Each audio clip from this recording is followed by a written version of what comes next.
రాష్ట్ర సినిమాటోగ్రఫీకి సంబంధించినటువంటి పెద్దలు కోమటిరెడ్డి వెంకటరెడ్డి గారికి, అట్లాగే ఐఎన్పిఆర్ కమిషనర్ హరీష్ గారికి, film development corporation chairman Shri Dilraj గారికి, ఈ జ్యూరీ చైర్పర్సన్ శ్రీమతి జయసుధ గారికి, జ్యూరీ సభ్యులకి, ఇతర మిత్రులందరూ కూడా ముందుగా నా హృదయపూర్వకమైనటువంటి నమస్కారాలు.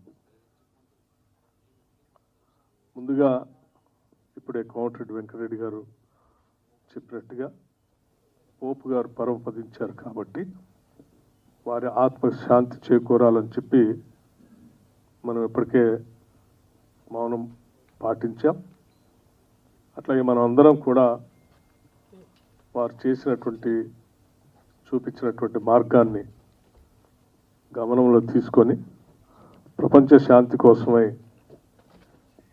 మనందరం కట్టుబడి ముందుకు నడుద్దామని ఈ సందర్భంగా మనవి చేస్తూ మరొకసారి వారి ఆత్మకి శాంతి చేకూరాలని భగవంతుడు కోరుకుంటూ ఈరోజు మొదలుపెట్టినటువంటి గద్దర్ తెలంగాణ చలనచిత్ర అవార్డులు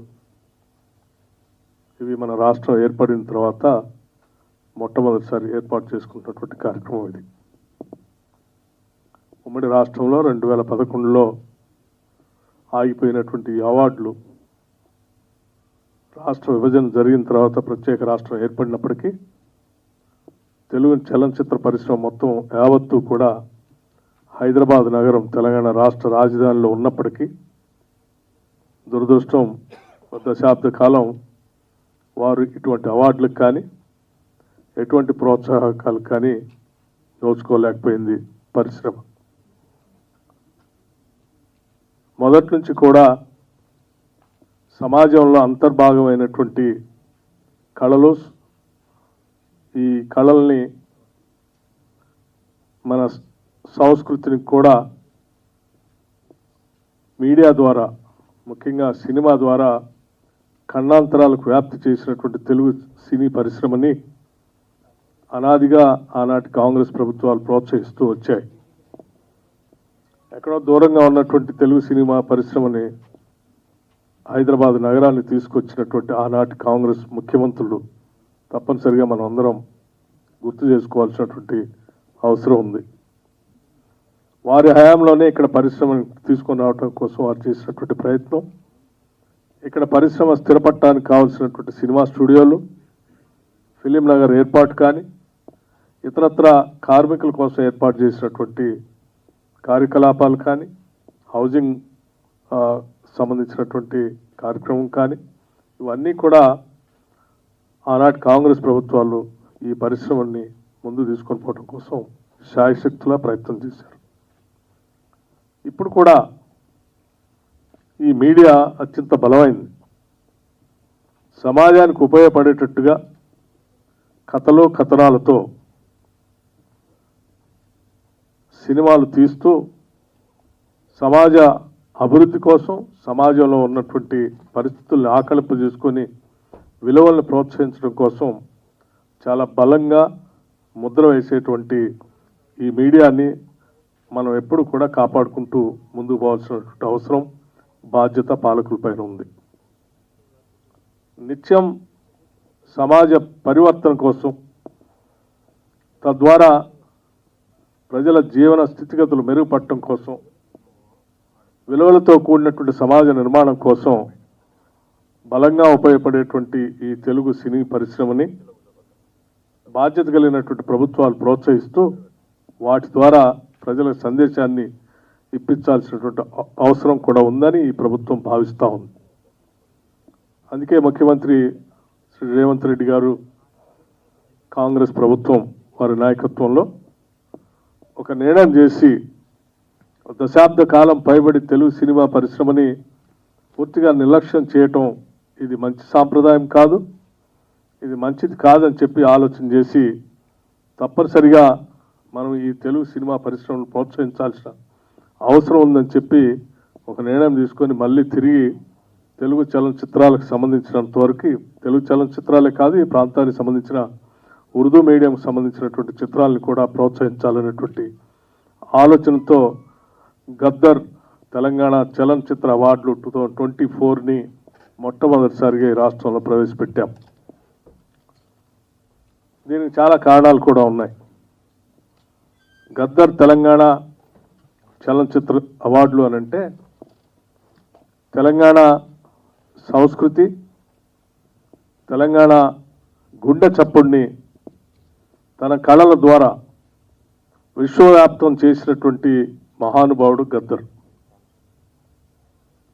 ఆయన బాణి కానీ లేకపోతే ఈ తెలంగాణలో ఉన్నటువంటి సంస్కృతిని, ఈ తెలంగాణలో ఉన్నటువంటి భావజాలాన్ని తెలంగాణ రాష్ట్రానికే కాకుండా దేశవ్యాప్తంతో పాటు ప్రపంచంలో ఒక స్పష్టమైనటువంటి మార్గాన్ని ఏర్పాటు చేయడం ద్వారా ప్రతి తెలంగాణ పల్లెలో కూడా ఆయన బాణి ద్వారా సమాజానికి పనికొచ్చేటువంటి కళల ద్వారా వ్యాప్తి చేసేటువంటి కార్యక్రమాన్ని ప్రతి చిన్నవాడి దగ్గర నుంచి వృద్ధుడి వరకు తీసుకొని ముందుకు వెళ్ళినటువంటి విషయం మనందరికీ తెలిసిందే.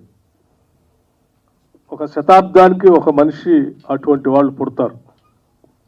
అటువంటి వాళ్ళు తెలంగాణ రాష్ట్రంలో పుట్టడం తెలంగాణ రాష్ట్ర అదృష్టంగా మేమంతా భావిస్తూ ఈ రాష్ట్ర అభివృద్ధి కోసం, తెలంగాణ రాష్ట్ర ఆవిర్భావం కోసం ఆయన పెద్ద ఎత్తున పాదయాత్ర చేసి సింగరేణి కాలనీస్ నుంచి మొదలుపెట్టి ఆదిలాబాద్ వరకు తన పాటతో తెలంగాణ రాష్ట్ర ఆవిర్భావానికి పెద్ద ఎత్తున ఊపిరి పోసిన మహానుభావుడి పేరు మీద ఆ కల్చర్ ద్వారా తీసుకొచ్చినటువంటి విప్లవం ద్వారా వచ్చినటువంటి ప్రక్రియతో ఇక్కడ ఉన్నటువంటి ప్రజలందరూ కూడా పెద్ద ఎత్తున ఉద్యమంలో పాల్గొని ప్రత్యేక రాష్ట్ర ఆవిర్భావానికి నాంది పలికారు. అటువంటి వ్యక్తి పేరు మీద ఈ కళలకు పుట్టినిల్లైనటువంటి హైదరాబాద్ నగరంలో ఉన్నటువంటి తెలంగాణ తెలుగు చలనచిత్ర పరిశ్రమని పూర్తిగా పెద్ద ఎత్తున ఈ దేశంలోనే కాదు ప్రపంచంలో కూడా ఎంత పెద్ద ఎత్తున సినిమా అవార్డులు చేసుకుంటారో అంతకంటే గొప్పగా హైదరాబాద్ నగరంలో చేయాలనేటువంటి ఆలోచనతోనే ఈ రాష్ట్ర ప్రభుత్వం చాలా స్పష్టంగా ఉంది. నేను మా మంత్రి గారు కోమటిరెడ్డి వెంకటరెడ్డి గారు కానీ లేకపోతే మా ఇతర మంత్రివర్గ సహచరులు కానీ, ముఖ్యమంత్రి గారు కానీ, లేకపోతే ఫిలిం డెవలప్మెంట్ చైర్మన్ గారు కానీ అందరూ కలిసి కూర్చొని ఒకటే నిర్ణయం చేశారు.